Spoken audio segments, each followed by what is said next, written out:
Well, you think the fight for the White House is going to be nasty? Well, it could be child's play compared to the biggest feud in D.C., and that is a certain group of Republicans against Republicans. And if you don't believe me, talk to one John Boehner. Yesterday, Paul Ryan became the 62nd House Speaker in American history, succeeding John Boehner. By the way, the youngest one since the 1860s. But it is critical to remember that Boehner didn't just go home to retire peacefully here. They took the gavel away from him for all intents and purposes. He was forced out by a group of 40 or so Republicans, the far-right self-titled Freedom Caucus, and it's a group that doesn't just want far-right wing policies. They want to eliminate any compromise between the two parties, and they've said as much, which is why conservative columnist David Brooks labeled the group the Incompetence Caucus. Again, this is David Brooks here, not Krugman or somebody else. And to hear Speaker Ryan talk, he agrees with that assessment. This is what he said. Let's be frank. The House is broken. We're not solving problems. We're adding to them. Now, if you want more proof of the intransigence of the Freedom Caucus, there is this quote, and this is from the caucus chairman himself, Jim Jordan.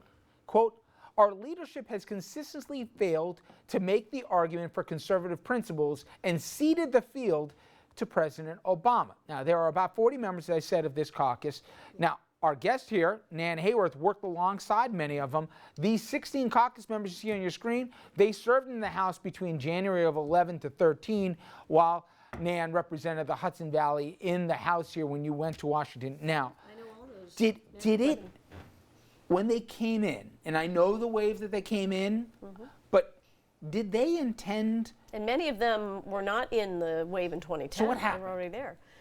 Well, they got a lot of reinforcements in the wave of 2010, and let's not forget that the House of Representatives, when it changed composition, of course, we represented essentially half of a third of the federal government / legislative process, if you will, but we stopped a runaway train under Speaker Pelosi.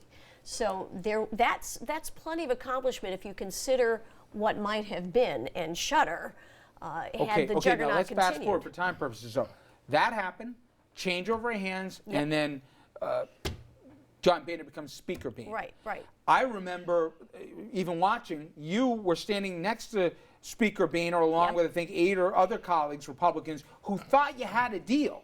Yeah. They left the White House, they went back with a deal that they thought they had, and all of a sudden, a lot of those same folks we just showed said, not so much. And then the government shut down. And then it's perpetuated itself to where we see we've gotten to this week, where Ryan, let's be honest, had to be dragged kicking and screaming to take the gig, and he had certain conditions he wouldn't have touched it. That's how toxic it was. But that's how important it is to have him there. But why should we believe, or should Republicans believe, he can keep these guys under any better control than Boehner couldn't between now and next November? Right.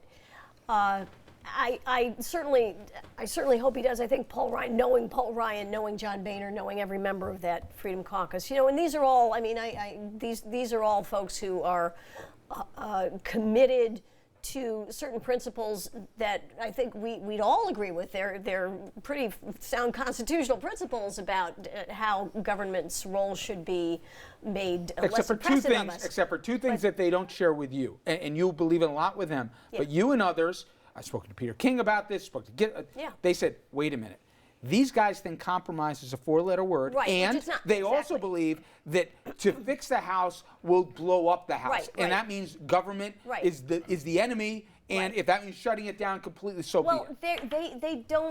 They have a very different view of what tactically is possible to do. And the Speaker, now Paul Ryan, will have a tremendous challenge trying to pass legislation that actually doesn't in some way represent a compromise to the Freedom Caucus. I think they will continue to feel frustrated because it is a necessity. There are 54 senators who are Republican.